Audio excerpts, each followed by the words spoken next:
اللہ اکبر، یہ آخری وقت ہے میرے عزیز ہو۔ حسین ابن علی رضی اللہ تعالیٰ عنہ کے گھر میں سوائے ان کے بیٹے زین العابدین کے جو بیمار تھے، ان کی عمر 22 سال کی تھی، کمزور تھے، بخار زدہ تھے، لیٹے ہوئے خیمے میں بخار سے ان کا جسم تپ رہا تھا، وہ سارا منظر وہ اپنی بیماری میں دیکھ رہے تھے۔ اب کوئی باقی نہیں تھا، بچے کو تک نہیں چھوڑا تو کون باقی رہے گا؟ امام حسین ابن علی رضی اللہ تعالیٰ عنہ نے دیکھا، قرآن کو جلدی سے کھولا، تلاوت کرنے لگے۔ اچانک خیمے کے دروازے پر دیکھا، آہٹ محسوس ہوئی تو اٹھا کر کے چہرہ دیکھا تو امام زین العابدین جبہ پہن کر کھڑے ہیں۔ کہا بابا اجازت دے دیں۔ مولا حسین تڑپ کر اٹھے، کہا زین العابدین میرے گھر میں اب بچا کون؟ میرے بعد ان بیویوں کو کون دیکھ بھال کرے گا؟ ان عورتوں کو کون لے جائے گا؟ اور میری نسل تم سے ہی تو چلنی ہے۔ امام سجاد زین العابدین کو مولا حسین نے روک دیا، بستر پر لٹا دیا اور کہا کہ اب میرا وقت ہے، میرا مقام ہے۔ اسی اسنا میں عورتوں کو کچھ نہیں کہا۔ فضہ کنیز تھی فاطمہ زہرا کی، بلایا، اے فضہ جاؤ، اندر بیبیوں کے پاس ایک صندوق ہے، اس صندوق میں ایک جبہ رکھا ہے، وہ جبہ اٹھا لاؤ، لیکن خبردار زینب کو مت بتانا، زینب سے مت کہنا۔ وہ فضہ گئی، جلدی سے وہ صندوقچہ کھولنے لگی اور جبہ اٹھایا تو بی بی زینب دیکھ لی۔ کہا کیا کر رہی ہو؟ کہا یہ جبہ لے جانے کے لیے مولا نے حکم دیا ہے۔ وہ دوڑتی ہوئی آئی، لا میں یہ جبہ لے کر کے جاتی ہوں۔ وہ خود اپنے ہاتھوں سے لے آئی مولا حسین کے خیمے میں اور وہ جبہ لا کر کے دیتی ہیں اور پہناتی ہیں۔ امام حسین نے کہا زینب تجھے معلوم ہے اماں کہتی تھیں، فاطمہ زہرا نے کہا تھا حسین یہ جبہ سنبھال کر رکھنا، یہ تیرے بابا حیدر کرار کا ہے جو رسول اللہ نے انہیں دیا تھا اور مجھے وصیت کی تھی، فاطمہ تیرا بیٹا جب بھی مصیبت میں آئے تو یہ جبہ اسے پہنا دینا۔ زینب کہتی ہیں سچ کہہ رہے ہو بھیا، مجھے بھی ماں نے کہا تھا کہ زینب حسین کبھی اگر مصیبت میں آ جائے، اگر وہ جبہ بھول جائے تو اپنی ہاتھ سے پہنانا۔ دونوں نے ایک دوسرے کو سمجھایا، ماں کی وصیت پر عمل کیا۔ وہ کیسا منظر تھا جب حسین دولہا کی شکل اختیار کر گئے تھے، رسول اللہ صلی اللہ علیہ وسلم کا امامہ پہنا ہوا ہے اور جبہ مبارکہ حیدر کرار کا جو رسول کا عطا کیا ہوا ہے، جعفر طیار کا پٹا باندھا اور امیر حمزہ رضی اللہ تعالیٰ عنہ کی تبرکات آپ کے ساتھ تھے، تلوار حیدر کرار کی ذوالفقار آپ کے ہاتھ میں تھی۔ یہ سارا منظر پورے خیمے کو رلا گیا، جیسے کوئی جوان شہزادہ دولہا بارات میں جاتا ہے خیمہ حسین سے۔ یہ پوری تیاریوں کے ساتھ حسین ابن علی نکل رہے تھے۔ مجھے وہ منظر یاد کر کے بڑا دکھ ہوتا ہے۔ آج ہم اپنے حجرے سے کبھی نکلتے ہیں تو پھر یاد آتی ہے حسین تو خیمہ گاہ سے نکلے تھے قتل گاہ کی طرف، آج تو ہم امن کے لیے باہر نکلتے ہیں تو سج سنور کر کے نکلتے ہیں، وہ بارگاہ مولا میں نکل رہے تھے۔ اسی اسنا میں حسین ابن علی رضی اللہ تعالیٰ عنہ کرم اللہ وجہہ الکریم باہر جانے کی تیاری میں ہیں۔ بیویوں کی ایک آہ نکلی، بی بی زینب نے کہا اور بی بی سکینہ نے کہا، سارے گھر کی عورتوں نے کہا بابا بھیا آپ کس کے حوالے ہمیں چھوڑ جا رہے ہیں؟ حسین ابن علی نے پیچھے عورتوں کی طرف دیکھا، کہا میں تمہیں اللہ اور اس کے رسول کے حوالے کر جا رہا ہوں، سب خاموش ہو جاؤ، میرے بعد کوئی نوحہ نہیں کرنا، میرے بعد کوئی ماتم نہیں کرنا۔ اس کے بعد صبر کی تلقین کی اور پھر آخری وصیت یہ تھی، خاندان نبوت کی بچیاں کبھی بے آبرو نہیں ہوتی، بے حجاب نہیں ہوتی، کسی کا پردہ ہٹنے نہ پائے، کسی کا حجاب سرکنے نہ پائے۔ ساری بیویوں نے سلام کیا۔ مولا حسین نکل کر اپنے گھوڑے ذوالجناح پر آئے۔ یہ بڑا عزیز گھوڑا تھا، حسین ابن علی کا بڑا وفادار گھوڑا ہے۔ ذوالجناح کو بھی ہم سلام پیش کرتے ہیں کہ حسین کی سواری پوری زندگی بھر وہ لے کر گھومتا رہا۔ ذوالجناح حسین ابن علی کی پیاس کی وجہ سے جب اسے پانی ملتا تو کبھی پیا نہیں کرتا تھا۔ یہ روایات بتاتی ہیں حسین ابن علی کے بعد اس گھوڑے نے کبھی پانی نہیں پیا، زندہ تو رہا لیکن کبھی پانی کو منہ تک نہیں لگاتا تھا۔ وہ ذوالجناح سوار جس کو تیار کر کے خیمے کے باہر کھڑا کیا گیا ہے، مولا حسین جیسی گھوڑے پر بیٹھے، بیویوں کی ایک الوداعی آواز آئی کہ حسین جاؤ خدا تمہارا بھلا کرے، اللہ तुम्हारा मुहाफिज है। घोड़े को एड़ लगाई मगर घोड़ा आगे नहीं बढ़ता था, घोड़ा आगे नहीं जाता था। जुलजनाह को मौला हुसैन ने कहा, ऐ जुलजनाह, तूने कभी मेरी नाफरमानी नहीं की, आज तक तूने मेरी कभी हुक्मातुली नहीं की। तो घोड़े को फिर एड़ लगाई और उसके कान पकड़ करके खींचा। वक्त बहुत कम है हुसैन के पास, चल आगे बढ़, चल आगे बढ़, आज तो अपने जौहर दिखा। मौला हुसैन पुकारते रहे, घोड़ा आगे नहीं बढ़ता रहा और घोड़ा झुक करके इशारे से पैरों की तरफ दिखा रहा था। हुसैन इब्ने अली उतर करके देखते हैं, बीबी सकीना सामने दोनों घोड़े के पैर पकड़ कर बैठी और जुलजनाह से कहती है, ऐ जुलजनाह, क्या तू बाबा को आखिरी बार ले जा रहा है? क्या अब तू आखिरी बार ले जा रहा है? हमारे घर की तमाम रोशनियां तू ले जा रहा है, हमारे घर का सूरज गुरूब करने ले जा रहा है। बच्ची छोटी सी घोड़े के सामने के पैरों को पकड़ कर बैठी है। मौला हुसैन घोड़े से उतर आए, बीबी सकीना को उठा लिया, गोद में उठा लिया, माथे के बोसे लिए और कहा, सकीना, तुमने अली असगर की मौत पर सब्र किया, अली अकबर पर सब्र किया, सारी लाशें तूने देखी, अब तू अपने बाबा के साथ भी सब्र का मुजाहरा कर, तू अपने बाबा के साथ भी सब्र का मुजाहरा कर। बीबी सकीना को इसी तरह लौटा दिया गया। वो खीमे में जाकर हसरत भरी निगाहों से देखती रह गई, चौखट पर खड़ी रह गई। मौला हुसैन ने घोड़े को एड़ लगाई, घोड़ा छलांग लगाता हुआ मैदान करबला में उतर पड़ा और जैसे ही यजीदियों को ललकारा, फिर एक आखिरी खुतबा हुसैन इब्ने अली ने दिया। मौला हुसैन ने आखिरी खुतबा दिया। वो खुतबा ये था, हम्द व सलात के बाद आपने पुकार कर कहा, ऐ यजीद की तरफ से आने वाले लश्करियों, क्या तुम मेरी हैसियत को नहीं जानते? अगर तुम्हें मालूम नहीं तो अब भी बहुत सारे सहाबा हैं जिन्होंने रसूल की जुबान से मेरी तारीफ में, मेरी फजीलत में जो हदीसें सुनी हैं, बयान करेंगे, जाओ तुम उनसे सुन लो। सहाबा अब भी बाहयात हैं। क्या मैं फातिमा का बेटा नहीं हूँ? क्या मैं हैदर करार अली मुर्तदा का शहजादा नहीं हूँ? क्या रसूलुल्लाह ने मेरे लिए ये नहीं फरमाया कि हसन हुसैन जन्नती जवानों के सरदार? क्या तुम्हें मालूम नहीं, मेरे आका मेरे लबों के बोसे लिया करते थे, मेरी गर्दन को सूंघा करते थे, क्या मेरा खून तुम्हारे लिए हलाल है? ये तकरीर इतनी लंबी हो गई। हुसैन इब्ने अली की इस आवाज पर यजीदियों में सन्नाटा छा गया। कई लोगों की आंखों से आंसू भी निकल पड़े और यजीदियों में जब ये माहौल हुआ तो शिम्र जिल जोशन अम्र बिन साद, जो बदबख्त अजली थे, उन्होंने भड़काना शुरू किया और बीच तकरीर में ही इमाम के तीर बरसाना शुरू किया। हुसैन इब्ने अली रज़ियल्लाहु ताला अन्हु के दरमियान तकरीर आपके लबों की तरफ तीर बरसाना शुरू किया। कहा कि बंद करो अब अपना बयान, तकरीर बंद करो, मुकाबले के लिए तैयार हो जाओ। इमाम हुसैन ने देखा कि ये अब किसी तरह बाज आना नहीं चाहते, मेरा खून पी करके ही इन्हें सुकून मिलेगा। तो आपने फिर अपनी तलवार लहराई, जो सामने आता था उसे काटते चले गए, जो जिस तरह से आता था उसे कत्ल करते गए। हुसैन इब्ने अली इतनी मर्तबा खीमे की तरफ आते थे और अपनी बीवियों को देखते और फिर चले जाते थे। ये दोपहर का वक्त था, जोहर का वक्त करीब आया और हुसैन इब्ने अली रज़ियल्लाहु ताला अन्हु, अंदाजा करें, वो 56 साल की बुढ़ापे की उम्र है, जो 3 दिन से प्यासा है, 3 दिन से भूख की शिद्दत अलग है, और फिर जो जवानों की लाशें उठाया वो अलग मसला है। मियाँ 2-4 ईंटें उठाओ तो तुम्हारे कंधे दुखने लग जाएंगे, 2-4 पत्थर उठाओ तो तुम्हारे हाथ में वर्म आ जाएंगे। हमने देखा है। और तन्हा हुसैन रज़ियल्लाहु ताला अन्हु ने 1-2 नहीं, तकरीबन 40 लाशें उठाई दिन भर में, 40 से ज्यादा लाशें उठाई, बच्चों की अलग, जवानों की अलग, बूढ़ों की अलग। उन लाशों को उठा करके वो बूढ़ा जिस्म क्या कमजोर नहीं हुआ होगा? प्यास अलग है, भूख अलग है, बीवियों का रोना अलग है, उन्हें बेबसी पर छोड़कर आना ये गम अलग है। हम तो बेहाल हो जाएंगे, हम तो गमों से मर जाएंगे। इसीलिए सब्र हुसैन पर मैं समझता हूँ दुनिया के कोई शख्स पहुंच नहीं सकता, उस इस्तिकामत पर कोई नहीं पहुंच सकता। हुसैन इब्ने अली दोपहर के वक्त मौला हुसैन करबला के मैदान में घिर गए।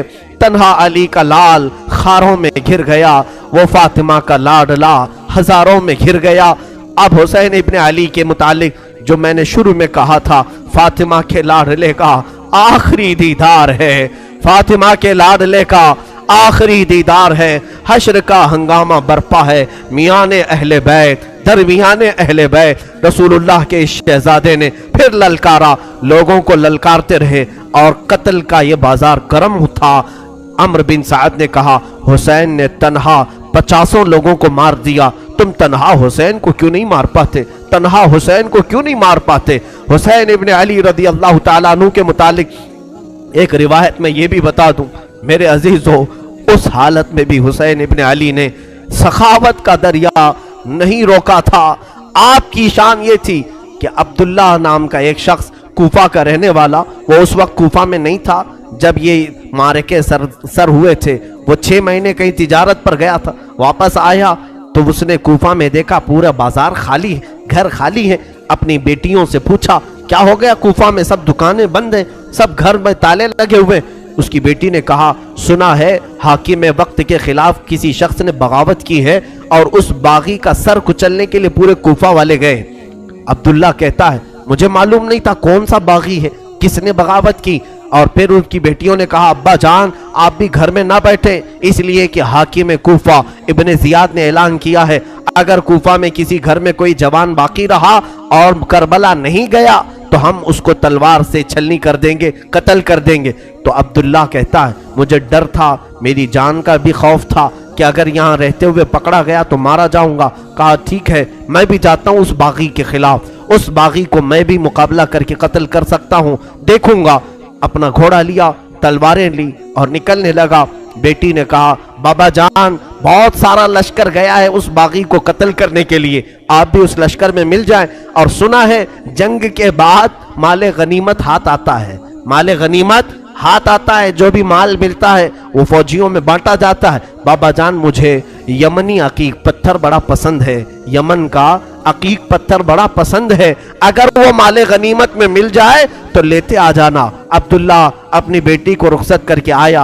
वो कहता है, दोपहर का वक्त था जब मैं करबला में पहुंचा, ये 10वीं मुहर्रम थी। मैंने देखा एक शख्स घोड़े पर बैठा है और उसके पीछे 40-50 लोग दौड़ रहे हैं, कोई इधर से आ रहा है, कोई उधर से आ रहा है। मैंने लोगों में से, कूफियों में से एक से पूछा कि एक ही आदमी है? तुमने कहा था बागियों की जमात है, एक ही आदमी है और 50-50 लोग उसके पीछे दौड़ रहे हैं।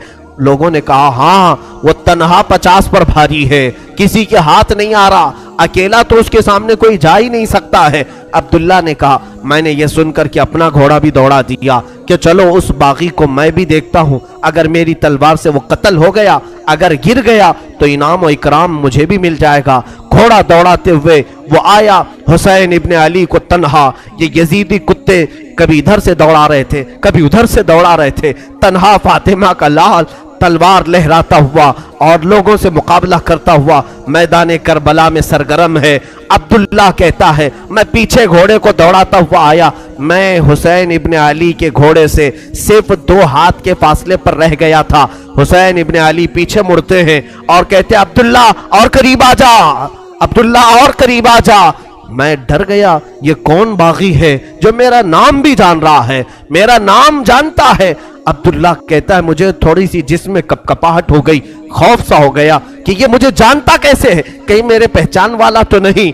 मैं और आगे बढ़ गया, जैसे ही मेरा घोड़ा उसके घोड़े के करीब लगाया, हुसैन इब्ने अली ने अपनी उंगली से अंगूठी निकाल करके कहा, जा तेरी बेटी ने यमनी अकीक जो मांगा था उसे दे देना, इसमें नग जो लगा है वो यमनी अकीक का है, यमनी अकीक का नग लगा है।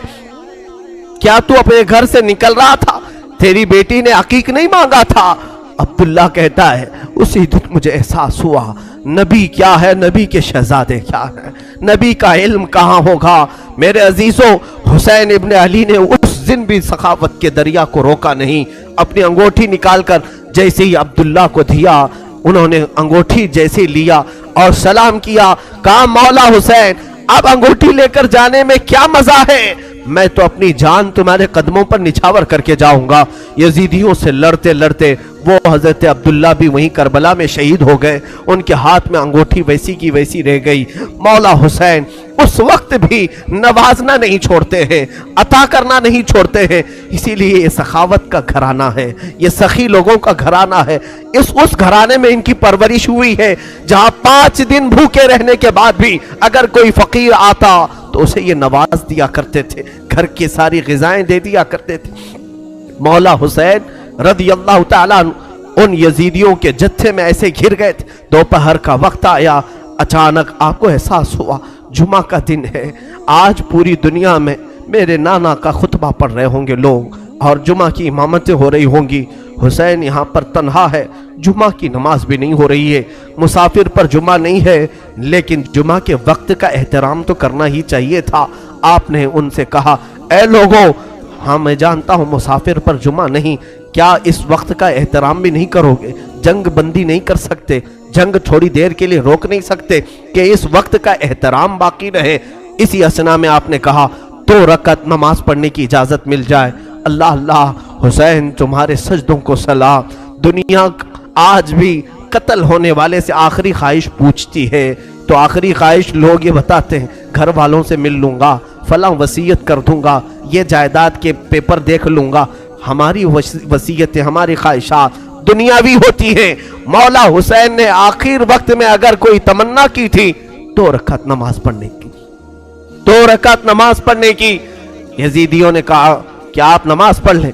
گھوڑے سے ذوالجناح سے نیچے اترے تھے، مولا حسین رکعت نماز کی باندھ لی اور بالکل اطمینان و سکون کے ساتھ نماز پڑھتے رہے، کسی کا خیال نہیں کیا۔ وہ تلواروں کی جھنکار میں بھی خوف نہیں تھا، کوئی ڈر نہیں تھا۔ رکوع اطمینان سے ہو رہا ہے، سجدہ اطمینان سے ہو رہا ہے۔ پہلی رکعت بھی مکمل ہوئی، دوسری رکعت میں گئے۔ عمرو بن سعد اور شمر ذی الجوشن نے پکار کر کے کہا، اے ظالموں، اب کیا دیکھتے ہو؟ یہ اچھا موقع ہے، اس حسین کا خاتمہ کر دو، یہیں پر اس کا کام تمام کر دو۔ خولی بن یزید نام کا ظالم بدبخت ازلی قریب آیا اور سر امام حسین پر چڑھ گیا۔ اللہ اللہ، لوگوں نے یہ تک لکھا ہے آپ کے زانو مبارک پر جب سجدے میں آدمی گھٹنے لگاتا ہے تو ایک شخص نے ان کی ران پر پیر رکھا، دوسرا گھٹنا حسین ابن علی کی پیٹھ پر رکھا، گھٹنا رکھ کر کے ان کے اوپر زور دیا۔ مولا حسین کی سر مبارک جب سجدے میں تھا، ایک ظالم وحشی نے اپنی تلوار سے آپ کی زلفوں کو ہٹایا، زلفوں کو ہٹایا۔ آپ کی زلفیں چہرے کا حالہ بنائی ہوئی تھیں، سجدے میں گری ہوئی تھی۔ حسین ابن علی نے ان کی آہٹ پا کر کے بھی سجدے سے سر نہیں اٹھایا، سر کا امام کا سجدے ہی میں رہا۔ یقیناً امام نے سوچا ہوگا اب سر اٹھائے تو ظالموں کے لیے کیوں اٹھائے، وہ سر ہی بہتر ہے جو مولا کے حضور جھک جائے اور اسی اسنا میں مولا کے حضور پہنچ جائے۔ ایک ظالم نے آپ کی گردن پر تلوار رکھی اور زور سے کاٹ دیا۔ اس پیاسے امام کو بنا پانی کے، بنا کسی کھانے کے ذبح کر دیا گیا۔ وہ ذبح عظیم ہے۔ مولا حسین تیری شہادت پر لاکھوں سلام۔ انا للہ و انا الیہ راجعون۔ کلمہ توحید ہے تیری شہادت اے حسین، تو نہ ہوتا تو نہ رہ جاتی صداقت اے حسین۔ امام حسین علی مقام رضی اللہ تعالیٰ عنہ کربلا کے اس بے آب و گیاہ میدان میں اپنی جان آفریں کے سپرد کر دی۔ مولا حسین کا سر مبارک تلوار سے الگ کیا گیا، جسم مبارک، جسم نازنین کربلا کے ریگزاروں میں بکھر کر رہ گیا۔ اب اندازہ کرو، جو امام حسین ہر ایک کا لاش شاہ اٹھا کر لاتے تھے، حسین ابن علی کے لاشے کو اٹھانے والا اب کوئی باقی نہیں تھا، کوئی خیمے کی طرف سے اب آتا ہوا نہیں دکھائی دیتا تھا۔ جنہوں نے دوسروں کے شہزادوں کو بھی اٹھایا مگر خود اس طرح سے سو گئے کہ کسی پر بوجھ نہیں بنے، کسی پر اپنا وزن نہیں ڈالا۔ بیویاں اب خیمے میں تھی۔ یزیدیوں کے لشکر سے ایک پکار آئی، فتح مبین، فتح مبین۔ لوگ اپنی فتح کے جشن منانا شروع کر دیے کہ حسین کا خاتمہ ہو چکا ہے، اب یہاں پر ہمارے ساتھ مقابلہ کرنے والا کوئی باقی نہیں رہا۔ सब एक के बाद दीगरे ख़त्म हो चुके, लेकिन मेरे अजीज़ों आज भी मैं तुम्हें बताऊं, अल्लाह का फजल है, मौला का करम है, सैयदुश्शुहदा का ये फैज़ है कि बिहम्दी ताला कई सालों से मैं हर साल करबला पहुंचता हूं। 11वीं के मौके पर जब हम ज़ियारत बगदाद और ज़ियारत करबला में जाते हैं, मैं करबला 2 दिन ठहरा भी हूँ और हर साल मेरा मामूल है अपनी जमात के साथ, अपने काफ़िले के साथ करबला पहुँचते हैं। आज करबला का वो कोई मैदान वहाँ नहीं, बड़ी बड़ी इमारतें खड़ी हैं पूरे मैदान में, और रोज़ा इमाम हुसैन जो बना है, अल्लाह अकबर, उसे हरम हुसैन कहा जाता है। दरवाजे तक सोने से कलई किए गए हैं, गुंबद पाक को सोने से रंगा गया है, और वो हुसैन का गुंबद आज पूरे शहर में उजाला कर रहा है। करबला में एक ही कब्र में बाकी 70 लोग दफन हैं, और हुसैन इब्न अली रज़ियल्लाहु ताला अन्हु और नन्हे अली असगर एक कब्र में दफन हैं, और करीब ही थोड़े फासले पर अब्बास अलमबरदार भी दफन हैं। वहाँ पर बरसों उनकी कब्रें रही, आज तो वो रोज़ा हुसैन लाखों लोगों के जमा होने का मरकज़ बना हुआ है। लाखों लोग वहाँ जमा होते हैं, और फिर रोज़ा हुसैन से हम सब तबर्रुक हासिल करते हैं। लेकिन उस जंग का नतीजा क्या निकला? लड़े तो ये हुसैन को ख़त्म करने के लिए, लेकिन करबला पर आज भी हुसैन का ही कब्ज़ा है।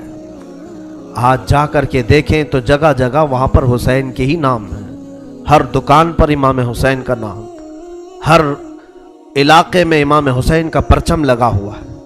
अगरचे शिया लोगों की तरफ से हो या अहले बैत से मोहब्बत करने वाले मोतदिल लोगों की तरफ से हो, लेकिन हुसैन का नाम हर कोई वहाँ पर लेता है।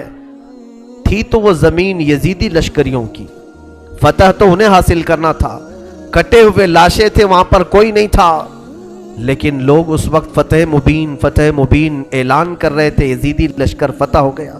ए जालिमों, कहां है वो तुम्हारी फतह?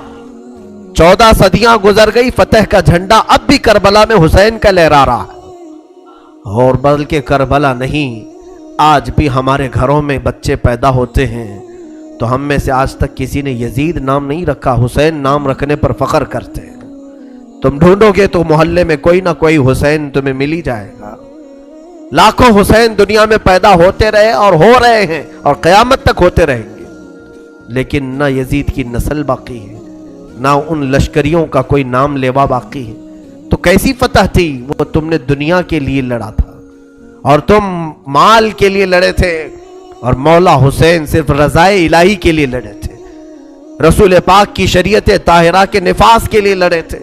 रब ताला ने उन्हें ऐसी फतह अता की, घर लुट गया अलग बात है, लेकिन उनके जिक्र पाक से आज लाखों रोने वालों की आंखें नम रहती, लाखों नहीं करोड़ों आंखें रोती हैं मौला हुसैन के लिए। क्या आज हर घर में हुसैन इब्न अली का तज़किरा नहीं होता? माएँ अपने बच्चों को हुसैन के वाक़यात नहीं सुनाती? मेरे अजीज़ों, असल फतह तो ये है जो हुसैन इब्न अली को हासिल है। मौला हुसैन इब्न अली रज़ी अल्लाह ताला अन्हु को जो अल्लाह ताला ने मकाम दिया, और इसी तरह से मुल्क शाम भी हमने देखा, दमिश्क के बाज़ार जहाँ मौला को नेज़ों पर लाया गया था, वहाँ पर मालूम किया कि यजीद की कब्र है कहाँ। तो लोगों ने बताया कि फलां जगह एक दमिश्क के लोग कूड़ा करकट जहाँ फेंकते हैं, कचरा फेंकते हैं, उसी कचरे के अंदर कहीं उसकी कब्र है, लेकिन कोई निशान नहीं। तारीख में है कि ये जगह कब्र यजीद है, इस जगह पर यजीद दफन हुआ था और उसे एक बड़ी बीमारी लगी थी, उस बीमारी में वो मरा था। तो आज तक मेरे अजीजों, यजीद की कब्र कचरे में गुम हो गई और मौला हुसैन की कब्र लाखों की हिदायत का जरिया बनी हुई है, मरकज बनी हुई है। ये है असल फतह मुबीन। करबला में मौला हुसैन के साथ जो भी सलूक हुआ वो गम की दास्तान तो है, गम है इसलिए हम सुनाते हैं।